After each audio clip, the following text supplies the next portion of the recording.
السلام علیکم ناظرین گرامی، آپ دیکھ رہے ہیں نعت رضا 786 ملین۔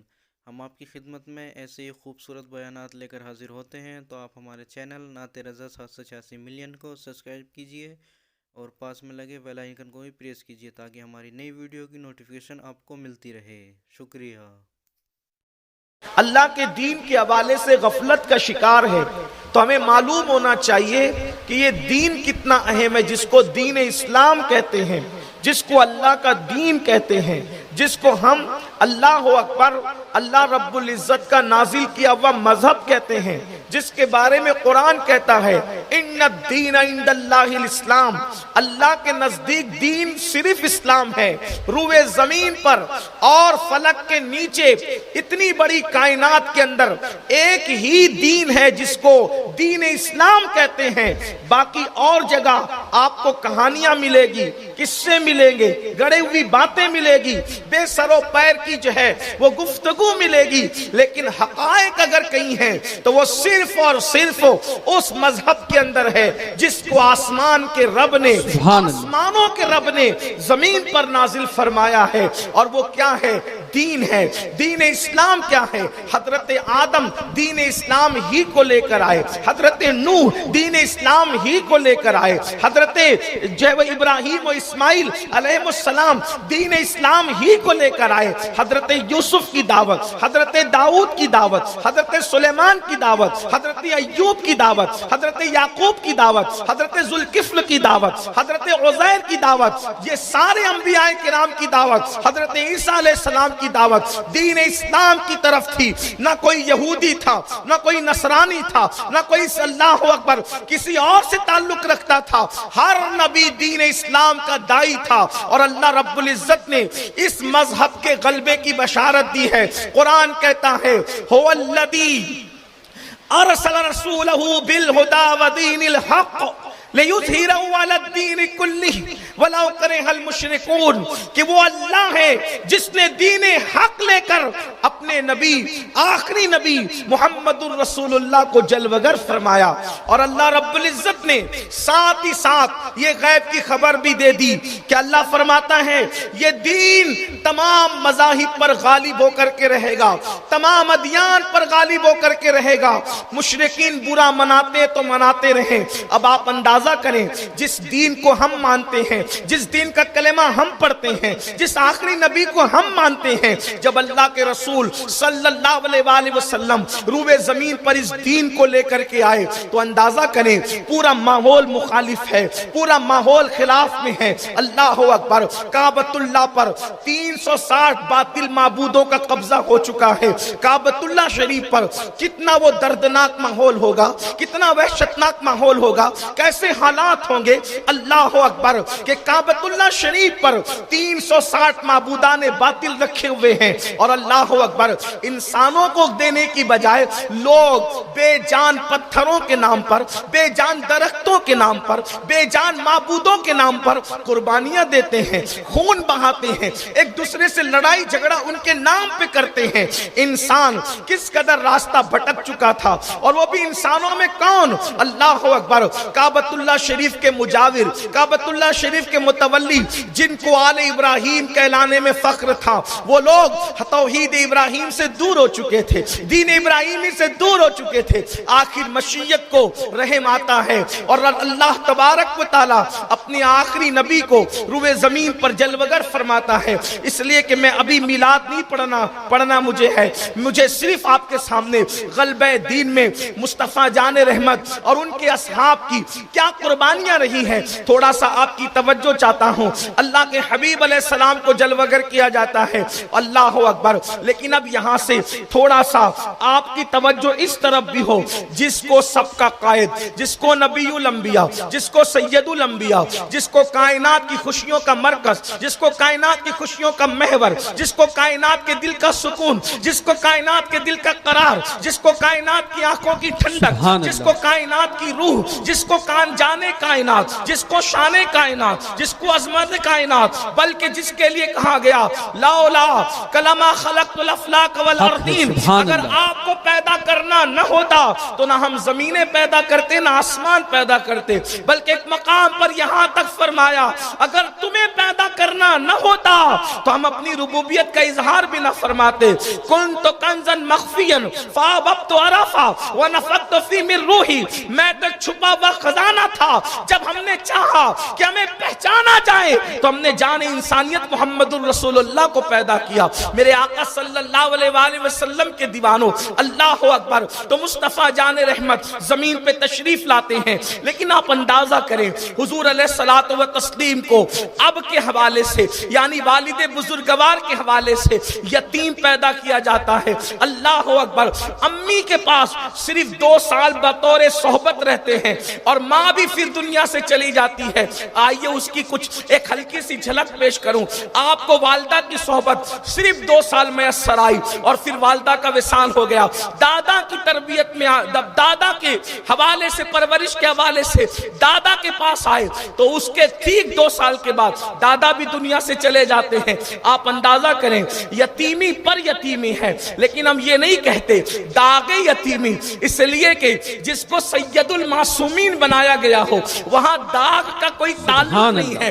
ہم لوگوں کو داغ یتیمی نہیں بلکہ در یتیمی کہتے ہیں۔ اللہ اکبر، وہ عبداللہ اور آمنہ کا در یتیم، یتیموں کے اندر موتی ہے۔ اللہ اکبر، اور وہ ایسا موتی ہے خدا کی عزت کی قسم، صدف میں پانی کا قطرہ ان موتیوں کا اس موتی کا تصور کرتا ہے تو خدا اسے موتی بننے کی صلاحیت عطا کر دیتا ہے۔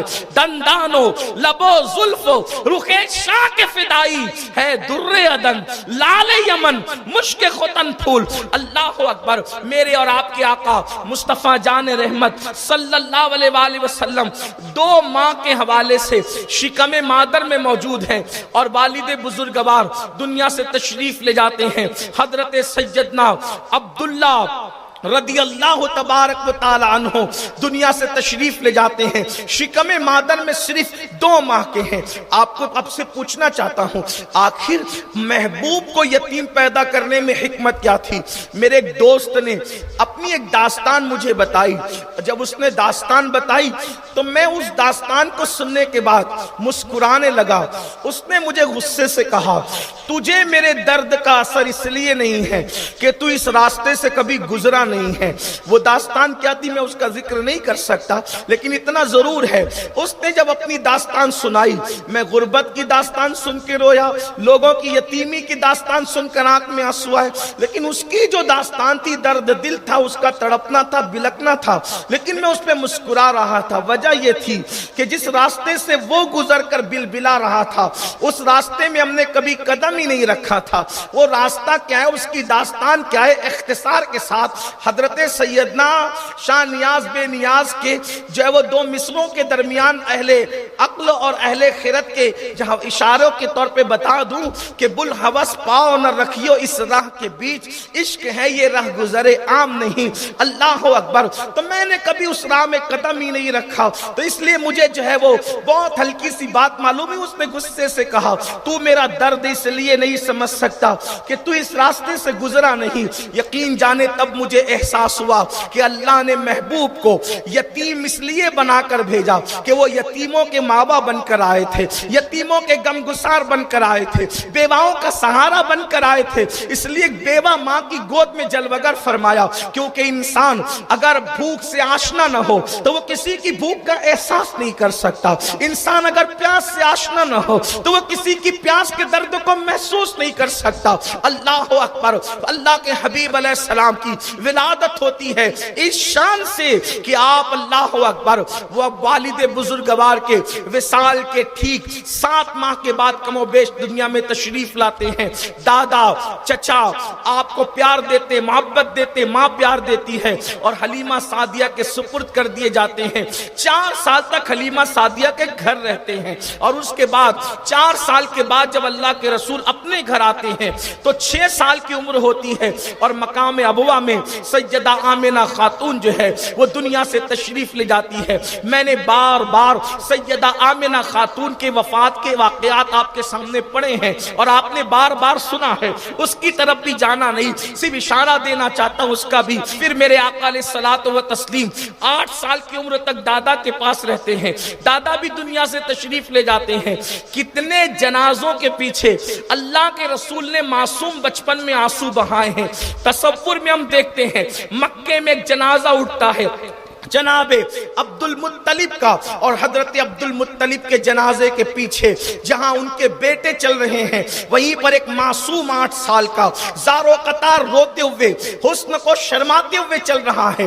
جو ہے وہ فطرت پوچھتی ہے یہ کون ہے، تو کہنے والا کہتا ہے یہ دادا کا جنازہ ہے، اور پیچھے روتے ہوئے جانے والا اللہ اکبر کوئی اور نہیں ہے بلکہ جو 2 مرتبہ یتیم ہو چکا ہے، تیسری مرتبہ یتیمی کی یادگار تازہ ہو رہی ہے، اس لیے دادا کے جنازے پیچھے رو رہا ہے۔ رونے والے کا نام کیا ہے؟ رونے والے کا نام محمد مصطفیٰ ہے، جس کے لبوں پر ہمیشہ تبسم رہتی ہے، جو دنیا کو مسکرانے کا شعور دینے کے لیے آیا ہے، جو دنیا کو مسکراہٹیں بانٹنے کے لیے آیا ہے، جس کی تسکین سے روتے ہوئے ہنس پڑے، اس تبسم کی عادت پہ لاکھوں سلام۔ اس کے بعد 8 سال کی عمر میں دادا کے وصال کے بعد مشفق و مہربان چچا حضرت ابو طالب کے سپرد کر دیے جاتے ہیں، اور پھر حضرت ابو طالب جو ہے 8 سال کی عمر سے لے کر کے شادی تک، اور شادی سے لے کر کے اللہ اکبر تقریباً کم و بیش 52 سال کی عمر تک اپنے بھتیجے کا ساتھ دیتے نظر آتے ہیں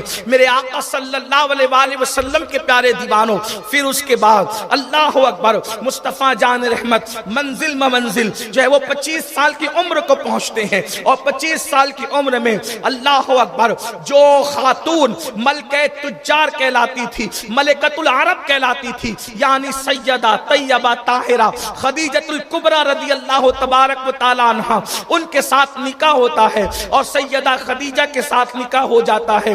وہ وفا شعار خاتون جو 2 مرتبہ بیوہ ہو چکی تھی، اللہ کے رسول علیہ السلام کے ساتھ ان کا نکاح ہو جاتا ہے، اور پھر اللہ اکبر وہ ایسی مقدس خاتون تھی کہ اپنے چچا زاد بھائی ورقہ بن نوفل سے آسمانی کتابوں کے علوم حاصل کیے تھے، اور وہ بہترین جو ہے وہ شاعرہ بھی تھی، شعر کہنا جانتی تھی۔ مصطفیٰ جان رحمت کے حرم میں آئی اور ایسی وفا شعار تھی، لوگ غارِ حرا پر 1 مرتبہ چڑھتے ہیں تو اسی سفر میں دوسری مرتبہ چڑھنے کی ہمت نہیں کرتے، مگر قربان اس مقدس خاتون کی وفا کو جو 1 دن میں 2 مرتبہ مصطفیٰ جان رحمت کی محبت میں غارِ حرا پر چڑھتی ہے، جبل نور جس کو کہتے ہیں۔ اللہ کے رسول علیہ السلام اپنے معاشرے کے پراگندہ ماحول سے جو ہے وہ بے چین ہو کر، بے قرار ہو کر جبل نور پر جاتے ہیں، اور وہاں بیٹھ کر خدا کا ذکر کرتے ہیں، اللہ کی عبادت کرتے ہیں۔ آپ اندازہ کریں اللہ اکبر، ابھی قرآن تو نازل نہیں ہوا، پھر حضور علیہ السلام عبادت کیسے کرتے ہیں، اللہ کا ذکر کیسے کرتے ہیں، خدا کو یاد کیسے کرتے ہیں؟ تو اچھی طرح یاد رکھیں، ہمارے عقیدے میں اللہ کا جو رسول ہوتا ہے، جو نبی ہوتا ہے، اعلان نبوت سے پہلے بھی معصوم ہوتا ہے، اور اعلان نبوت کے بعد بھی جو ہے وہ معصوم ہوتا ہے۔ اعلان نبوت سے پہلے ان سے کوئی گناہ سرزد نہیں ہوتا، اور اعلان نبوت کے بعد بھی سرزد نہیں ہوتا، اس لیے کہ مشیت الہی ان کو تحفظ فراہم کر رہی ہوتی ہے۔ اللہ اکبر۔ تو میرے آقا علیہ الصلوۃ والتسلیم نے بتوں کی کبھی پوجا نہیں کی۔ اللہ کے رسول تو اللہ کے رسول ہیں، یار غار مصطفیٰ صدیق اکبر نے کبھی بتوں کی پوجا نہیں کی، مولا مشکل کشا سیدنا علی کے مرتضیٰ نے کبھی بتوں کی پوجا نہیں کی۔ ایسی ہستیاں عرب میں تھیں۔ اللہ کے رسول کی شان تو بہت بلند ہے۔ حضور علیہ السلام غار حرا پر جس کو ہم لوگ جو ہے جبل نور کہتے، جبل نور کہتے، غار حرا کا جو پہاڑ کا نام ہے جبل نور ہے، اور اس میں جو غار ہے اس کو غار حرا کہتے ہیں۔ تو غار حرا کے اندر حضور علیہ السلام بیٹھتے تھے۔ میں نے سوچا غار میں اس غار کا کیوں انتخاب کیا، اس لیے کہ اور بھی غار مکے میں تھے۔ تو جب اس غار کے اندر گیا تب مجھے اس کا پتہ چلا کہ غار حرا کا انتخاب کرنے میں حکمت یہ تھی کہ غار حرا میں بیٹھ کر کعبۃ اللہ پر صاف نظر پڑتی تھی، یعنی کعبۃ اللہ جملہ شریف نظر آتا تھا. بہرحال حضرت سیدہ خدیجہ نے جو ہے وہ خدمت کی اور بہت خدمت کی. 15 سال تک رسول اللہ کی زندگی کی اسٹڈی کی, حضور علیہ السلام کی زندگی کا مطالعہ کیا. اس وقت تک سیرت کی کوئی کتاب تو تھی نہیں, لیکن دنیا سیرت پڑھ کے حضور سے متاثر ہوتی ہے. خدیجہ اس عظیم قاریہ کا نام ہے جس نے سیرت کی کتاب نہیں بلکہ صاحب سیرت کو اپنی ماتھے کی نگاہوں سے دیکھا, ان کا چلنا دیکھا, ان کا بولنا دیکھا, ان کا اٹھنا دیکھا, ان کا بیٹھنا دیکھا, ان کا سونا دیکھا, ان کا جاگنا دیکھا, رشتہ داروں کے ساتھ سلوک دیکھا, ہم وطنوں کے ساتھ سلوک دیکھا, یتیموں کے ساتھ سلوک دیکھا, بیواؤں کے ساتھ سلوک دیکھا. ایک انسان کو سب سے زیادہ اس کی بیوی جانتی پہچانتی ہے, جو بیوی کو متاثر کر لے میری نظر میں اس سے بہتر کوئی انسان نہیں ہو سکتا. قربان جائیں, اللہ اکبر. بڑی معذرت کے ساتھ مجمع میں اگر ایسے اللہ والے موجود ہو تو مجھے معاف کرنا. انسان پوری دنیا کو متاثر کرتا ہے لیکن گھر میں بیوی کو متاثر نہیں کر پاتا. اس کی وجہ یہ ہے کہ اسٹیج پر 2 گھنٹے آنکھ بند کر کے سر جھکا کے بیٹھنا آسان ہے, لیکن گھر کے اندر کی زندگی تو سب سے زیادہ جو جانتا ہے اس کو بیوی کہتے ہیں. بیوی انسان کے جسم پر, ہاتھ پر کالا نشان ہے کہ سفید نشان ہے, سینے پر بال ہے یا نہیں ہے, اور بھی چیزیں سب سے زیادہ اگر کوئی جانتا ہے تو اس کو بیوی کہتے ہیں. قربان جائیں, یہ مصطفیٰ جان رحمت کی سیرت کا روشن ترین باب ہے کہ جب اللہ کے رسول پر پہلی وحی آتی ہے تو سب سے پہلے جو نبوت کا اقرار کرتا ہے وہ کوئی اور نہیں ہے, حضور کی زندگی کو 15 سال تک دیکھنے والی سیدہ خدیجہ الکبریٰ کی ذات ہے. اور سیدہ خدیجہ نے پہلی وحی کے وقت میں جو اپنی رائے کا اظہار کیا تھا, آقا علیہ السلام نے جب کہا زملونی زملونی, مجھے چادر اڑاؤ چادر اڑاؤ, تو آقا سے پوچھا کیا آپ فرما رہے ہیں, بات کیا ہے؟ تو حضور علیہ السلام نے کہا مجھے اپنی جان کا خطرہ ہے, مجھے اپنی جان کا خطرہ ہے. جان کا خطرہ کیوں ہے؟ لوگ کہتے ہیں جبریل کو دیکھ کر ڈر گئے. یاد رکھیے, میں ان اب باتوں کو میں بہت پہلے اسی شہر میں کئی نکڑوں پر چوراہوں پر میں بیان کر چکا ہوں, لیکن اس کو میں دہرانا نہیں چاہتا. لیکن اتنا ضرور ہے کہ دماغ کی کڑیاں وہاں جڑ جائے. ظاہر سی بات ہے 25 سال 20 سال 15 سال پہلے جو لوگ ہماری محفل میں شریک ہوتے تھے, اب وہ لوگ تو بہت سارے لوگ بڑھاپے کی طرف گئے ہیں, اور جو اس وقت پیدا ہوئے تھے وہ بالکل جوان ہو گئے ہیں. تو جن کو پتا ہے ان کو یاد ہو جائے, جن کو نہیں پتا ان کو بتا دوں. کہتے جبریل دیکھ کر کے ڈر گئے تھے, اس لیے کہتے تھے جان کو خطرہ ہے. ہم نے کہا اللہ اکبر, قرآن کہتا ہے ثم دنا فتدلا فکانا قاب قوسین او ادنا, اللہ اکبر, فاوحا الی عبدہ ما اوحا. ان کی شان یہ ہے کہ وہ جبریل کے خدا کو ٹکٹکی باندھ کر دیکھتے ہیں, اور قرآن کہتا ہے ما ذاق البصر وما طغى, خدا کو ٹکٹکی باندھ کے دیکھتے ہیں, وہاں بے ہوش نہیں ہوتے.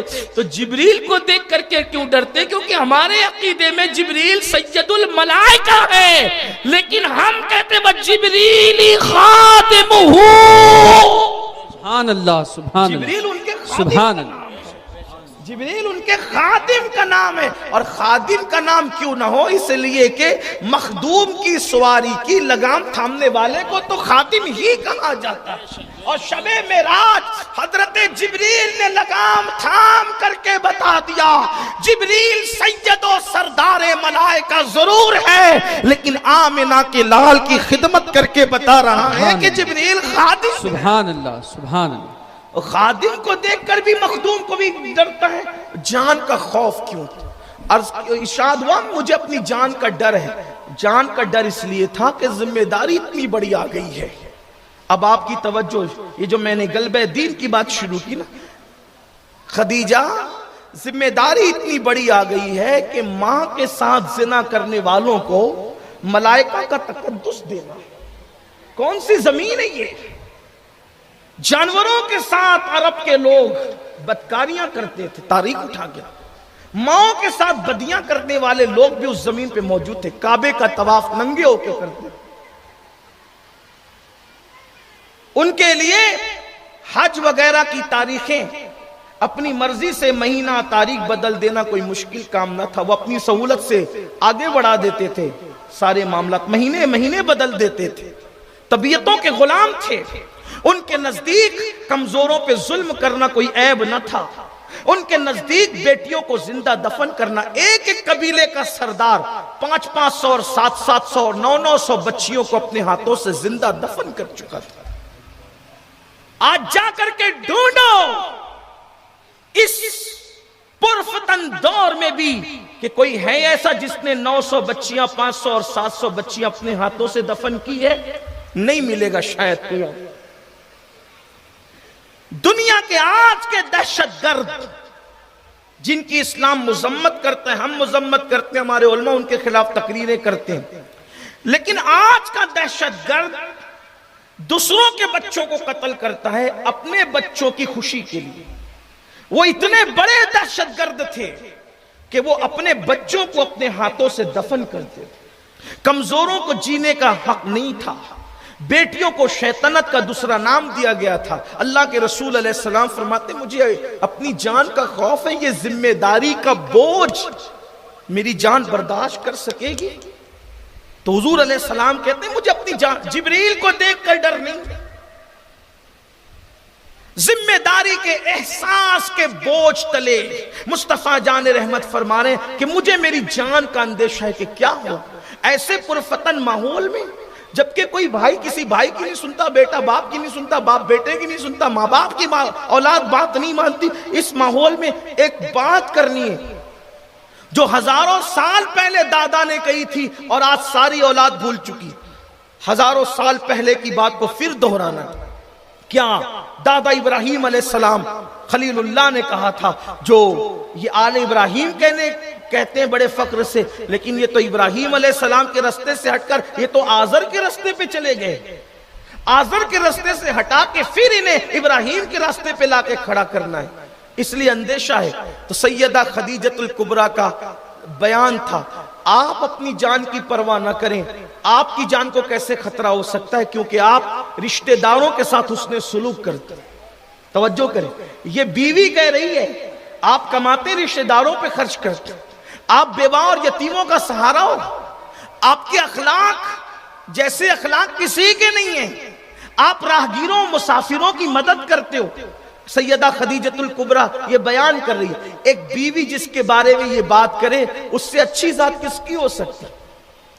لوگوں کو رسول اللہ کی ذات پر بولنے سے پہلے کم از کم حضور علیہ السلام کی زندگی کو پوری دیانتداری کے ساتھ پڑھنا چاہیے, اس لیے کہ اللہ کی زمین کے اوپر ان جیسا اچھا کوئی پیدا نہیں ہوا اور اتنا اچھا کوئی پیدا ہو بھی نہیں سکتا. میرے امام کہتے ہیں سارے اچھوں میں اچھا سمجھیے جسے ہے اس اچھے سے اچھا ہمارا نبی. اور پھر اس کے بعد اللہ کے رسول علیہ السلام فاران کی چوٹی پر کھڑے ہو کر نبوت کا اعلان کرتے ہیں. حضور علیہ الصلوۃ والتسلیم 35 سال کی عمر میں پہنچتے پہنچتے پورا مکہ بالاتفاق آپ کی اخلاق, کردار, صداقت, امانت, دیانت کو دیکھ کر صادق الوعد الامین پکارتی ہے. حضور علیہ السلام نے 5 سال تک بکریوں کو جنگل لے کر کے گئے اور بکریوں کی نگہبانی فرمائی. حضور علیہ السلام نے بکریوں کی نگہبانی فرمائی.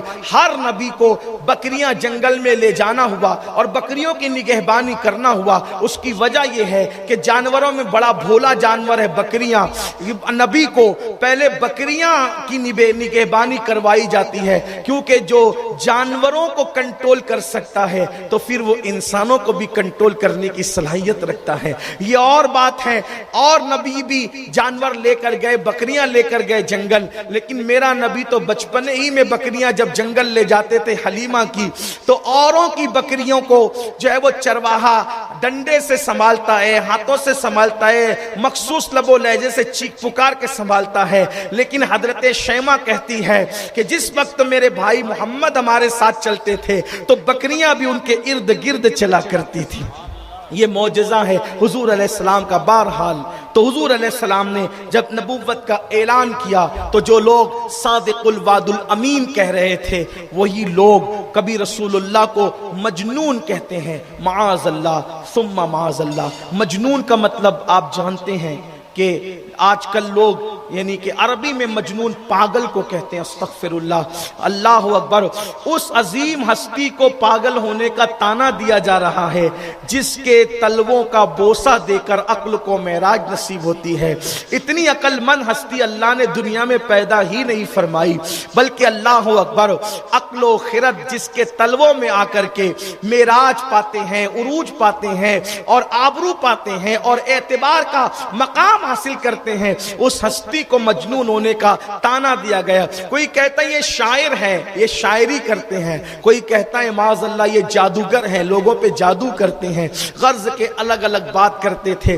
ایک بات آپ کو اور بتاؤں، بہت پتے کی اور خاص بات، وہ مجمع میں کہتے تھے پاگل ہے، جادوگر ہے اور سائر ہیں اور یہ ہیں اور وہ ہیں اور وہ ہیں، لیکن جب اکیلے میں بیٹھتے تھے کمرے میں تو کہتے ہیں کہ کیا جادوگروں کا چہرہ اتنا نور والا ہوتا ہے، اتنا چمکتا دمکتا ہوتا ہے، اتنا حسین و جمیل ہوتا ہے؟ وہ کہتے ہیں محمد جو کہتے ہیں نہ وہ نظم ہے نہ وہ نثر ہے، کیونکہ شاعری تو ہم بھی کرتے ہیں، اور وہ ایسے شعراء تھے کہ ایک ایک نشست کے اندر جو ہے اللہ اکبر 200 اشعار 300 اشعار فی البدی کہتے تھے۔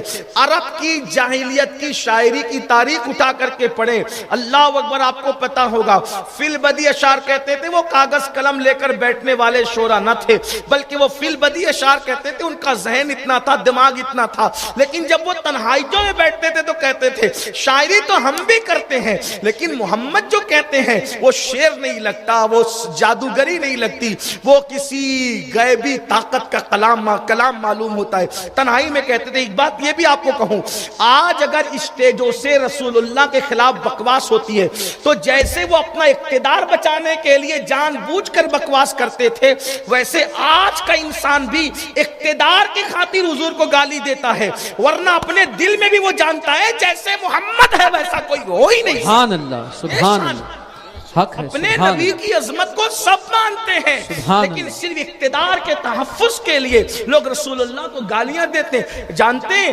اکرمہ ابن ابو جہل جو بعد میں مسلمان ہوئے، حضرت اکرمہ نے کہا بابا اتنی مخالفت کرتے ہیں ہم محمد کی، سچ بتاؤ آپ چھپ چھپ کر جو قرآن سنتے ہو تو کیا ہے؟